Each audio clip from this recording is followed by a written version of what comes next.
Welcome to the Automation Techniques for SOLIDWORKS Enterprise PDM. My name is Bill Mitchell. I'll be going through this presentation today. So the scope of this presentation is going to be some different techniques and utilities within Enterprise that you can use to standardize your data and also to simplify some redundant tasks. Some of those tools are going to be, or the tools that we can cover within this webcast are going to be the use of serial numbers, the use of templates, how to create tasks, and also use some of the existing tasks that come with Enterprise PDM. And then we'll also talk a little bit about dispatch, how to access it, and then review a couple of sample scripts that come with Enterprise PDM that you can review. So before you get started with any sort of customization or just kind of PDM in general, one of the first things that you want to consider are what your data management needs really are. And the earlier you consider this, the better off your implementation is going to be, the least amount of confusion you're going to generate in making a change after you roll out your PDM solution.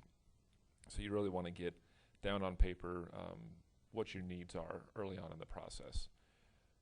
Second, or part of that process, is defining what your metadata is and what information you want to capture. So whenever we talk about metadata, it's the data about your data, things like vendor, material, make or buy decisions, parts weight, cost. Sometimes you may not want to put cost inside of a PDM system. That's more of an MRP thing, but you can at least put maybe a quoted cost, those types of things, inside of a part file, inside of a document. But the point being is that you really want to get that list of information that you intend on capturing in PDM jotted down so that you can kind of make a plan about where that information is going to come from. And so that's the second consideration, is where's the information source? Is it going to be a SOLIDWORKS model? Is it going to be a PDF? Is it going to be something that is attached to a specific PDM user login? Or is it going to be a static list of maybe something that gets updated very rarely, something like a list of vendors or a list of product offerings that your company has? So any one of those things, you need to establish where the information is going to come from. Third thing that you'll do, or that you'll need to do, is create variables for those pieces of information in Enterprise PDM. Out of the box, it comes with quite a few variables, and a lot of times you can just use the existing variables rather than creating something custom just for the sake of having a particular word, phrase a particular way. But regardless of which way you choose, you need to create the variables to contain the information. If there isn't a variable in PDM or in Enterprise PDM, then searching against it and then having it populate inside of your cards and those types of things aren't going to be possible. And then the fourth thing is that once you establish the metadata, then you find areas in your system that lend themselves to automation and standardization. Once you start making a list of that information, you'll find that that some things are just going to be redundant.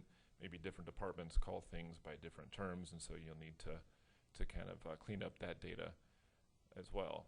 Here's a kind of a brief flowchart that's of one way of approaching it. First you establish your data requirement and then the source, and then depending on the source, if it's from an existing data or MRP system, you can use the Enterprise API to connect to those databases and then use that data for something like a serial number. Or if it's a user-specific data, you can modify their Enterprise account and put the information there. You can create templates if it's file-specific, and Enterprise has the ability to have file-specific templates. All sorts of, everything can be file type specific, whether it be a spreadsheet, a SOLIDWORKS document, a Word document, PDF, or whatever. If you find that the information is going to be something that's just a random number or a sequential piece of information, then you may want to consider creating a serial number for that piece of information. Once you have all the information down, the data source is established, then you go ahead and populate it or extract it as appropriate and check it into the vault. At that point, your information can be indexed, searched, modified as revisions occur, and basically as you continue to use your PDM system. So the first one of these pieces of information, or the first ways that you can automate Enterprise PDM that we're going to cover, is the use of serial numbers. Serial numbers can be used to automatically name files and folders. You can have running values for your file or folder card controls, so those numbers automatically get generated. A lot of places will have maybe a notebook or a spreadsheet that they keep up on a file server that everybody kind of shares and populates that information. And the only purpose of that document is to record a sequential number and what it's for. Using serial numbers kind of does away with that almost manual method and automatically generates a serial number based on whatever string you decide to choose, or whatever combination of variables you choose. You can have a static text and have that concatenate against a series of running variables or running values, or you can have a predefined list of values, or if you really want, you can create an add-in with Visual Basic or C++ using the Enterprise API and have it generate the number for you, or pull it from a different data source if you want to approach it that way. So I'll go ahead and get into the Enterprise admin interface and show you where you can do that. If you've not seen Enterprise before, this is the basic administration interface. I'm using the 2010 version for this presentation. This is my server, and then this is the vault that I'm going to be working with. So scrolling down through the list of options, I find serial numbers, and then in this particular vault, I've already got quite a few serial numbers, and so you can use these serial numbers for any number of purposes. I have one for my assemblies, one for drawings, one for my engineering change orders, inspection report numbers, parts and projects. For this particular presentation, we're going to be making a project number, or making a folder for automating our projects. So I'll go ahead and open this one and show you what is involved. So the name of this serial number is called project number, and it's going to be derived from a serial number from a string, and basically I'm just going to use a 4-digit counter. Down here in the bottom right, I can tell it what my next counter value is, and so if you've already got an existing string prior to, or existing number prior to implementing Enterprise, you can tell it where to pick up. You don't have to start your numbering scheme over again. And then this menu allows me to introduce additional variables or additional counters for my project number. In this particular instance, I'm going to go ahead and leave it at a 4-digit number, but for example, my inspection report number, I prefaced with INSP dash, and then I have a 5-digit counter, and then it's going to start at 4. So anyway, there's any number of ways that you can approach this, and the point is that this is going to be a number now, the counter that runs through whenever I create a project. It's automatically going to assign a new project number for me.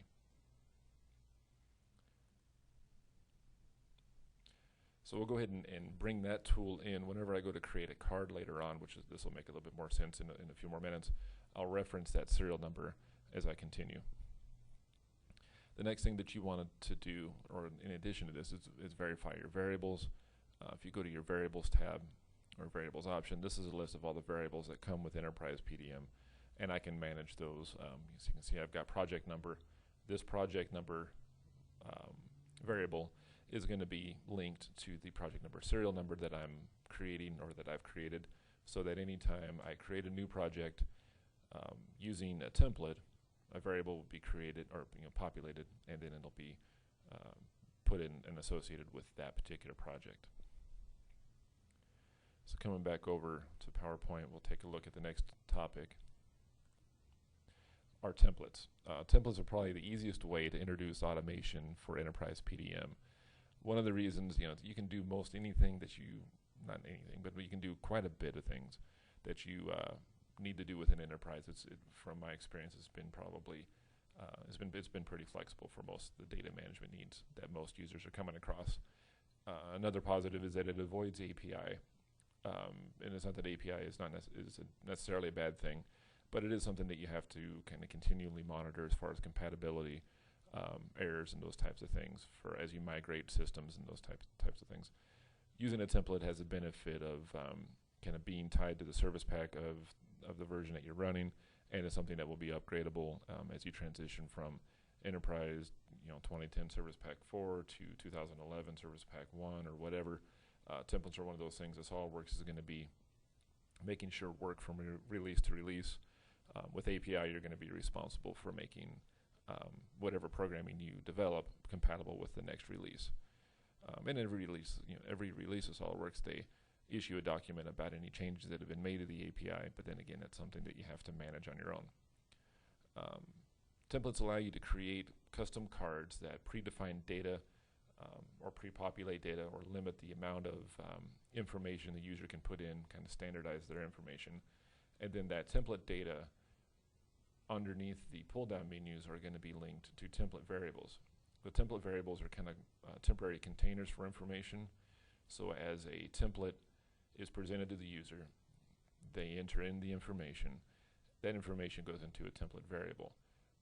Whenever they confirm that the template is what they want, then those template variables populate the enterprise, just regular variables, and then are emptied. So it's just a placeholder for your file and project cards.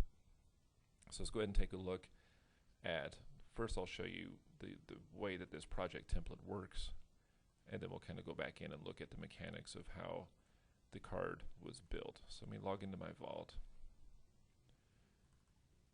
Oops, and I'll go into one of my projects. So for this particular example, on my right-click menu, go to New, and then I've got an item that says Add New Project. So this is something that is part of the template features, is this menu item, as is this icon. So when I do that, say Add New Project, I'm presented with my template. Notice that there's a project number. That number was automatically assigned. And then it also a name was given, engineering, top level. There's a list for different values. So this is an example of a list on the card, and I'll show you how this is constructed in a moment. And then my list for region. This is kind of going off my screen here a little bit. And I'll go ahead and choose my location, and then I'll say, test.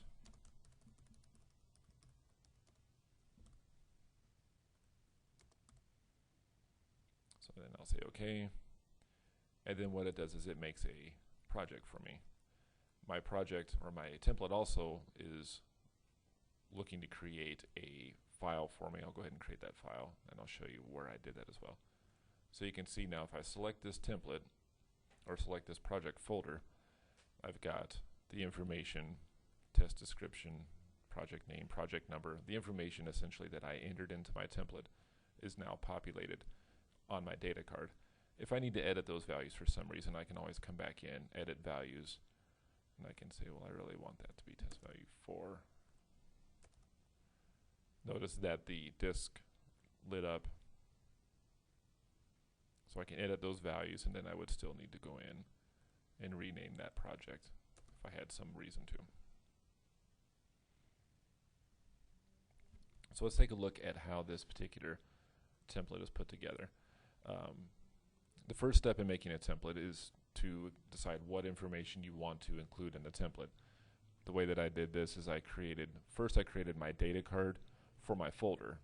This is going to be basically what information I want to be displayed for my project folders. So I've got my project number, my project name, my project description, and then let me go ahead and change this font. I don't like that it's blue. I'll change it back to black. I borrowed the card from one of the existing default cards that SOLIDWORKS comes with, or the Enterprise comes with, that SOLIDWORKS created. And then I also have a comment section where I've got a text box. So this information, project number, is linked to my project number variable that we looked at earlier. Project name is linked to project name. Description is linked to description variables, and so you just continue to build the cards that way. And again, SOLIDWORKS does have a quick start card, and your implementation may have come with some of these things already set up. So I'll go ahead and take a look now at my folder, or my template card. So I'll switch my cards of type to be a template card, and then I'll switch it to my project template. So now again, this is the screen that was presented whenever I selected my menu option for add a new project. So my project name again is linked, project number is linked. So I'm pulling in the same values. Whatever the user enters into these will first be entered into a temporary variable, and then will be eventually saved in this particular project name. Category is coming from a list, free text list. I can also list from any number of items, but I'll say free text. Same thing with my type. My location is a special value for location that comes with Enterprise, as is project location 2 is a state variable. And then customer name is linked to a customer list, and then description is linked to description. So my template is effectively, it's going to be prompting the user for the information, and then it will be, once it's created, saved in the project folder card. So now the issue is, how do I determine, how do I get the serialized number in there? Well, that's linked to serial number for project number. Project name is a folder data card. So now I need to go in and take a look at my template itself. So I'll go to the template section.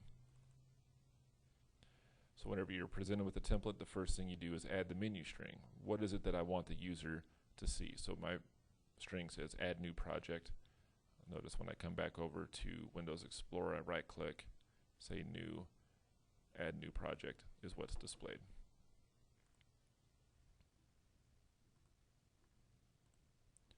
So then I'll go ahead and say next. I can assign the permission. So if you want a particular permission to be assigned, you can use it. You can use the permissions of a given user, or you can typically want it to be for the logged in user. This would be useful if you want to execute as some sort of administrator, and then grant that in the users and groups section, grant the privilege. But typically, the way that I've done it is logged in user is sufficient. Template cards.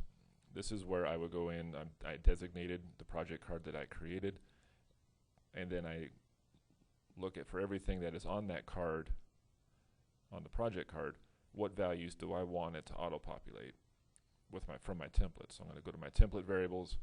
For this one, just for simplicity's sake, I've added 3 variables, and really it's better practice to call this, maybe preface it with a T so that you can distinguish this description variable from the actual variable in the system, but I didn't do that for the example. In any event, description, project number, and project name are the 3 template variables that my template is going to collect and then pass along to the final template, or the final folder card. To add new variables, I would just select new. And then once I've got my template variable set up, I can map. My variable description is going to be pulling the value from my template variable. Project name is going to be pulled from project name. Project number is going to pull from project number. If I need to make a change to my card, I can jump into the card editor. I think the card is fine for right now. So then the next step is what happens whenever, for this template, what is it that I want it to do? For project name, I want it to, wherever the current folder is, I want to make a new project and then put in the project name of the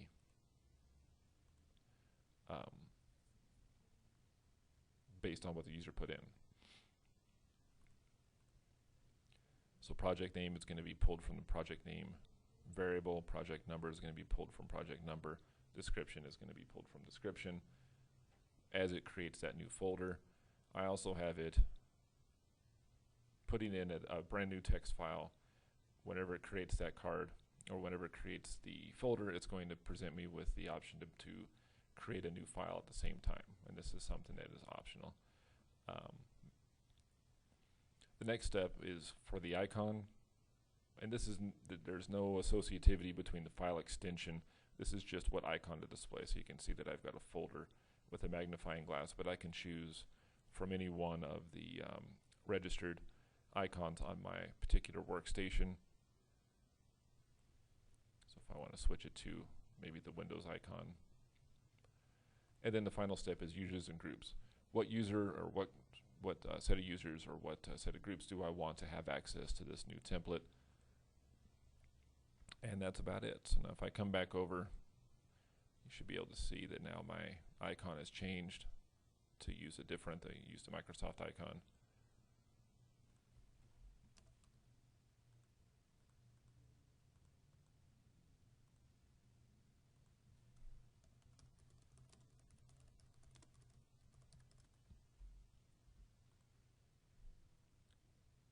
So you can see now it's the next sequential number, project name, and then the description that I gave it. So, and then also notice that because I removed the option to create a new file, that it didn't prompt me for the file a second time. So that's just one way you can kind of pull in, automate creating projects, and also prompt the user for information that you consider to be critical, or that you want presented to the user to give them the opportunity to put it in a consistent way. So the next thing that we're going to cover is switch back over to tasks. So tasks are useful for frequently performed operations that kind of lend themselves to automation. Things like file conversion, or creating new files, printing, or a custom task that you want to write inside of Visual Basic or C++, can all be done through tasks. You can delegate tasks to multiple computers, much like the way you can with the SOLIDWORKS task scheduler. You can set up different seed files, and then the designated machines will work through the task until everything's completed. And then tasks can be embedded in the Explorer user interface on a per user basis. So let's go take a look at a couple of the kind of predefined tasks within Enterprise. So I go to the tasks section. Task list is a list of any of the tasks that I currently have in process. Looks like I have one that I canceled, so let's go ahead and remove that out. And then Enterprise comes with some predefined tasks: convert, create e-drawing, create PDF, or print. You can also make new tasks by right-clicking and say new task, and then selecting the options. But before we do that, let's take a look at one of the existing ones. So we'll take a look at convert. So I gave it the name convert, or it was given the name convert.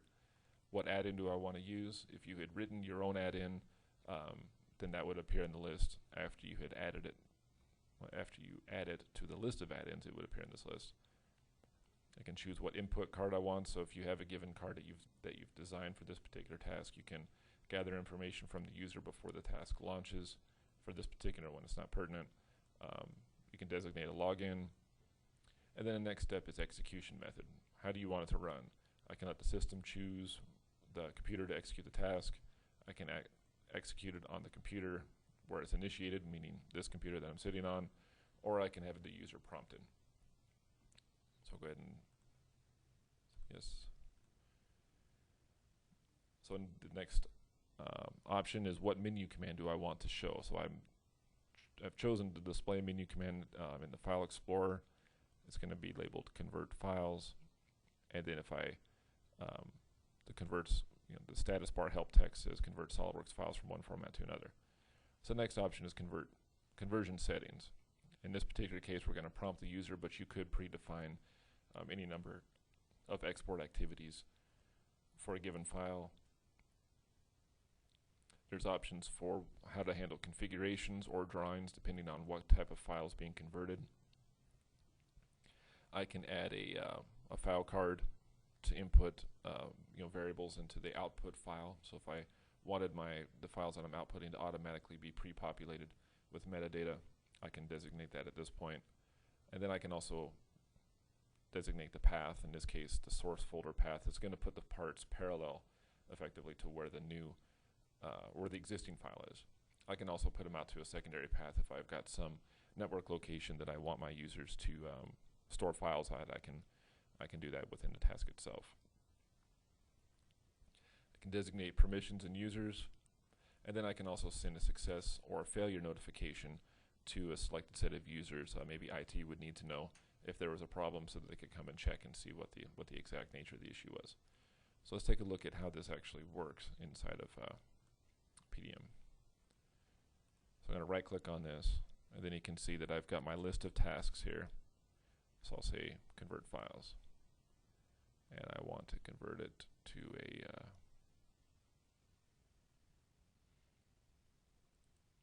parasolid. So then it starts.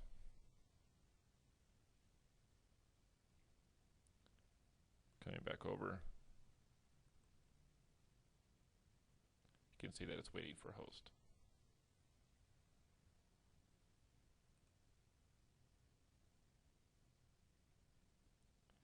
But rather than wait for that to generate a parasolid file, I mean, it will eventually grind through, but I'll go ahead and cancel that just for the say that there's really no value in seeing it actually generated. In the event that that's basically one of the ways that you can work through tasks. So we've talked a little bit about the API, and if you're familiar with programming, then you should be able to work your way through it. Let me show you where it's at, where the help file is rather, for that information, because it can be a little bit difficult to find at times.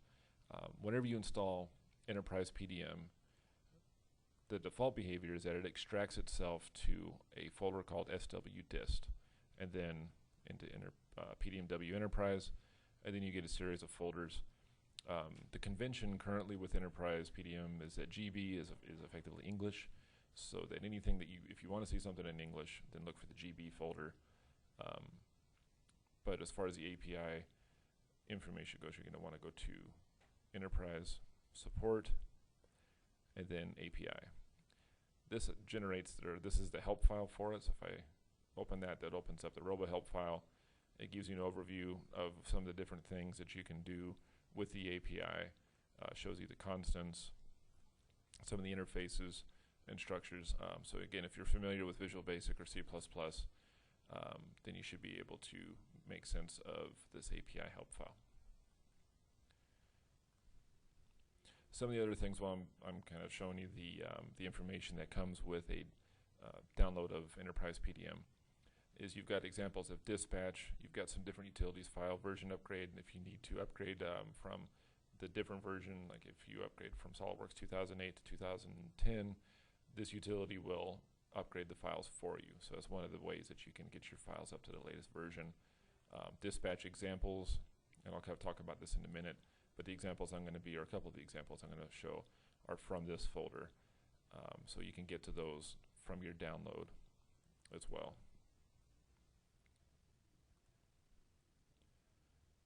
So again, let's go ahead and take a look at the dispatch stuff. So with dispatch, there are 32-bit and 64-bit add-ins. Either one of the DLLs can be found in that folder that I was just showing you on the install media, whether it be downloaded or on the DVD itself. The location is the same. Once you've installed the DLLs into the Enterprise PDM application, then any client that's connected to the Vault can access the dispatch command. The user has to log into the Vault with permissions to administer add-ins, and then also to access the add-ins from within Windows File Explorer. You have to be logged in as an admin where the Enterprise PDM dispatch is installed. To get to that, you want to go to Tools and then Administrative Actions. So let's go back over to the Administration application and go up to the top for add-ins, and you can see I've got the SW task add-in. That is the add-in that runs this task function and this task function. And then you've got dispatch. So go ahead and double click on dispatch, and you can see there's a summary. It tells me what version is running, what files are involved. So whenever you go to load the dispatch DLL files that we talked about a moment ago, you want to come down and add the files and then point it to the two DLL files, dispatch and dispatch 64 DLL. In order for the functionality to be available to all your users. To start writing or to use it, go to Administrative Actions. I've got two different examples to show you. One of them is to create a parameter file, and then we'll kind of dissect that. And then the other one is counting files. I got this off of the SOLIDWORKS forums. This just basically illustrates how to write a registry value inside of the operating system. Kind of as a temporary placeholder. So the first thing we want to do is take a look at export to parameter file. So I'm going to select that, edit it. Action name, this is the just the name of the action as it's displayed in the application behind this screen. A brief description, and then this is the menu item. So you've got some different options. You can have dispatch function during transition, or during state transitions, during checkouts, or during add activities, and you can set conditions. In this particular example, we're just going to have add a menu command to extract some metadata from a file and then create a CSV file out of it. So the first step is get file. So it goes out and gets a file called params.txt. So if I open up a text editor, I'll go and take a look at that file. Oops. If I'll open. So it is placed, the way this particular dispatch code is written is that it looks for the root folder. So I need to go to the root folder of my vault.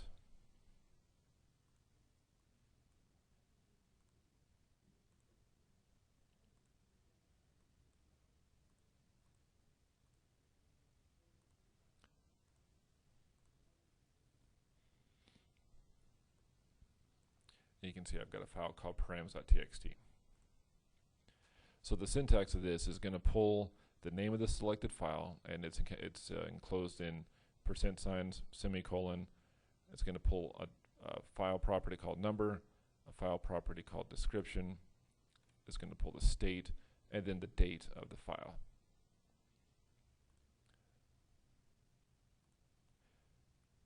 So once it retrieves that file, it starts working through the files that I've selected, generates a parameter file, and puts it in my ctemp export file.csv.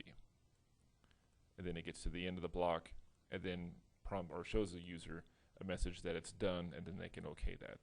So let's look at this file actually being used, or look at this dispatch script actually being used.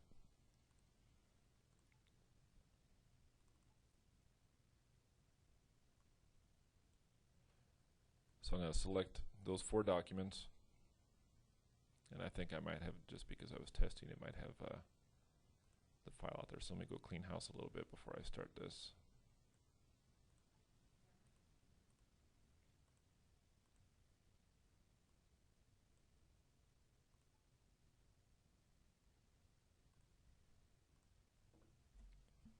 So I'm going to select those 4 files, right click, and then you can see that on my menu option I've got export to parameter file. Again, this is the menu option that I entered into the interface.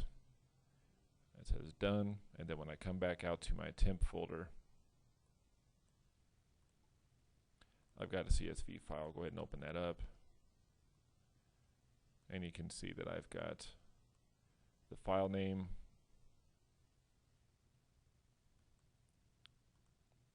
description,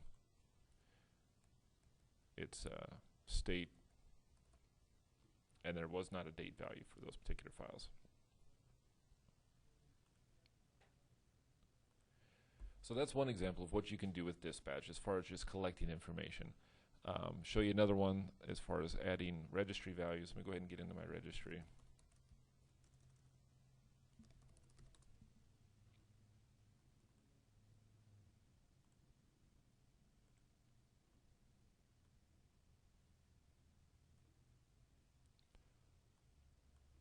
So now within my registry, I'm in HKey current user, software, SOLIDWORKS, application, PDMW, enterprise.